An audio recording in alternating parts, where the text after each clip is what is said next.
अस्सलाम वालेकुम dear students, उम्मीद है कि आप सब बहुत खुश होंगे।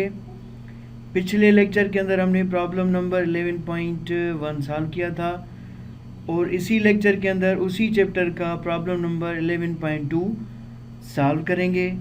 तो सबसे पहले स्टेटमेंट को देखेंगे कि स्टेटमेंट के अंदर हमें कौन सी चीज़ डिटरमाइन करनी है और कौन सी चीज़ हमें गिवन है, उस हिसाब से हम प्रॉब्लम को सॉल्व करेंगे।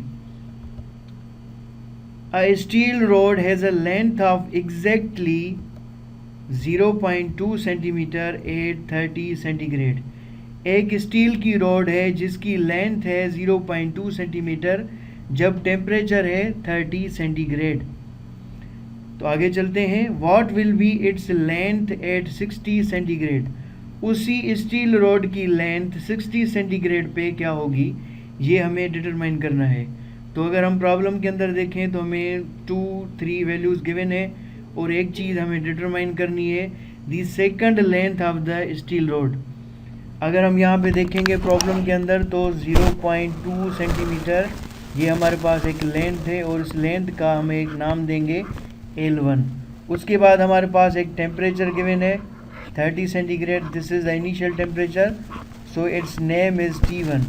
उसके बाद दूसरा टेम्परेचर भी गिवन है, दैट्स नेम इज़ T2।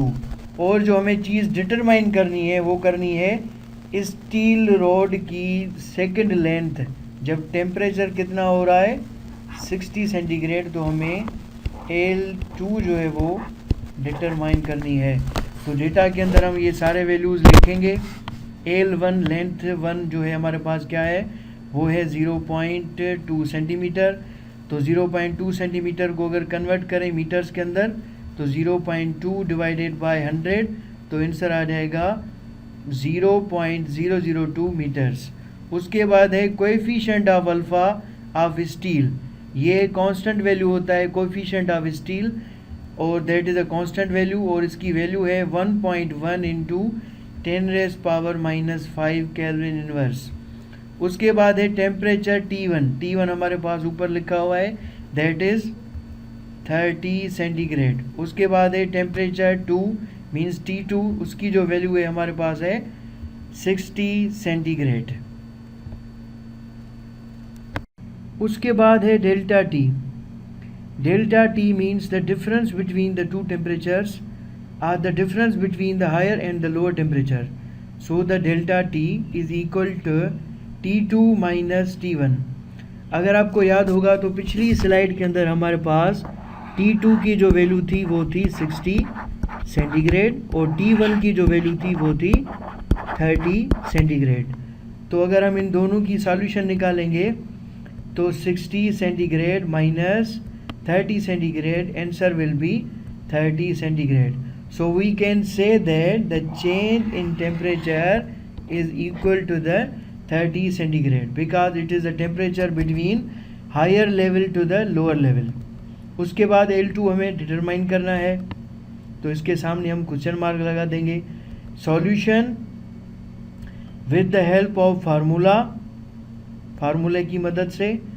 तो यहाँ पे हम वो फार्मूला अप्लाई करेंगे जिसकी हेल्प से हम लेंथ को मालूम कर सकते हैं। तो L2 is equal to L1 multiplied 1 plus alpha delta T। तो अगर आप इसके अंदर फोकस करेंगे फार्मूला के अंदर तो ये चीज़ हमें डिटरमाइन करनी है। This one term is given, ये चीज़ जो है हमें दी गई है, ये भी एक कांस्टेंट टर्म है, ये कांस्टेंट टर्म भी हमें मिला हुआ है और delta T is also given here. तो हम इसकी वैल्यू जो है वो डिटरमाइन कर सकते हैं। पुटिंग दी वैल्यूज़, इक्वेशन के अंदर हम इनके वैल्यूज़ जो हैं वो पुट कर सकते हैं। तो L2 की जगह पे हम L2 रखेंगे, उसके बाद बराबर की साइन, सेम बराबर की साइन। अब रखेंगे L1 की वैल्यू, ये जो वैल्यू है अगर आपको याद होगा तो पिछली स्लाइड के अंदर हमने L1 की वैल्यू डिटरमाइन की थी, उस जगह पे L1 की वैल्यू पुट कर देंगे। उसके बाद सेम ब्रैकेट, ये जो हमने जहाँ पे लगाई है वही ब्रैकेट सेम लगा देंगे। उसके बाद रखेंगे 1 सेम कंडीशन में अपनी उसी जगह पे आ जाएगा।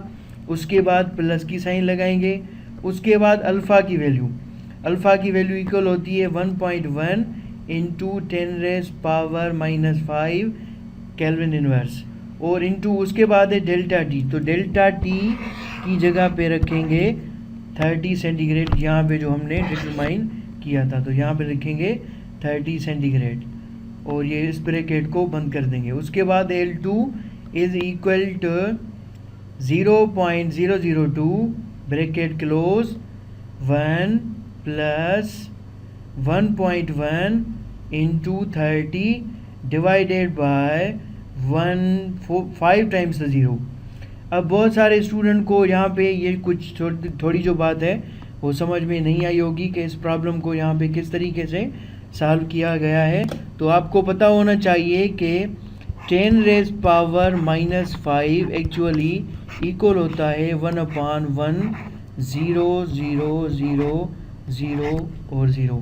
5 टाइम्स अगर हम 0 लगा देंगे और 1/5 टाइम्स 0 1 के साथ, तो इक्वल होता है 10 रेज़ पावर -5 के। तो हमने इस फिगर को इस फैक्टर के अंदर कन्वर्ट कर दिया जो हमारे इस फैक्टर के इक्वल हो जाएगा। तो उसके बाद अगर हम देखें तो L2 इज इक्वल टू 0.002 जो L1 का वैल्यू है, bracket 1 plus 33/1 lakh and close the bracket. यहाँ पे बहुत सारे स्टूडेंट इस वैल्यू को देखकर ये सोच रहे होंगे कि यहाँ पे 33 की जो वैल्यू है ये कहाँ से जो है वो आ रही है। तो आपको पता होना चाहिए कि पिछली स्लाइड के अंदर यहाँ पे जो वैल्यू लिखा हुआ था वो था 1.1 इंटू द 30। तो जब आप 1.1 इंटू 30 को ज़रब करेंगे तो आपकी वैल्यू आ जाएगी 33। तो इस वैल्यू को आगे लेके जाते हैं। L2 इज इक्वल टू 0.002 का वैल्यू जो है वो यहाँ पे कांस्टेंट रखेंगे, तो लिखेंगे 0.002। उसके बाद ब्रैकेट स्टार्ट्स 1 सेम अपनी जगह पे रखेंगे। उसके बाद जो वैल्यू हमें जो है वो सॉल्व करना है वो ये सारा जो वैल्यू है हमें सॉल्व करना है। जब 33 को आप 1 लाख के साथ डिवाइड करेंगे तो यहाँ पे आपके पास एक आंसर आएगा, वो आंसर क्या होगा प्लस, और वो आंसर होगा 0.003 और क्लोज द ब्रैकेट। उसके बाद फिर इस प्रॉब्लम को आगे लेके जाएंगे तो L2 सेम हमारी L2 जो है वो रहेगी यहाँ पे। उसके बाद ब्रैकेट 0.002 की वैल्यू कांस्टेंट रहेगी। उसके बाद है 1 प्लस 0.0003। अगर हम इन सारे वैल्यूज़ को अपने साथ ऐड कर दें तो ऐड कर सकते हैं। तो ये वैल्यू क्या रहेगी हमारे पास, यहाँ पे लिखेंगे, एक तो यहाँ पे इसके साथ मल्टीप्लाइड हो जाएगी तो यहाँ पे लिखेंगे मल्टीप्लाइड, और इस प्लस की वैल्यू हो जाएगी हमारे पास 1.0003। अगर उसके बाद इस न्यूमेरिकल को और हम आगे लेके जाएं तो इस टोटल न्यूमेरिकल की वैल्यू थी ये। तो अगर हम इस प्रॉब्लम को और आगे लेके जाएं तो L2 सेम उसी जगह पे इज इक्वल टू, अब हमें जो है इस टर्म्स को क्या करना है, मल्टीप्लाई करना है। इस टर्म को इस टर्म के साथ मल्टीप्लाई करना है।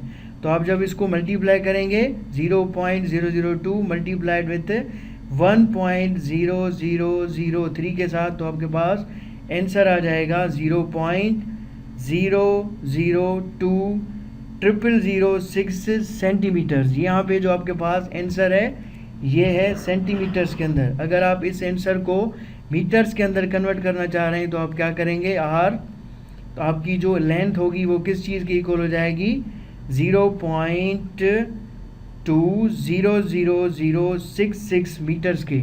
अगर आप इस वैल्यू को मीटर्स के अंदर कन्वर्ट करेंगे तो आपकी आंसर ये हो जाएगी। Thank you, have a nice day.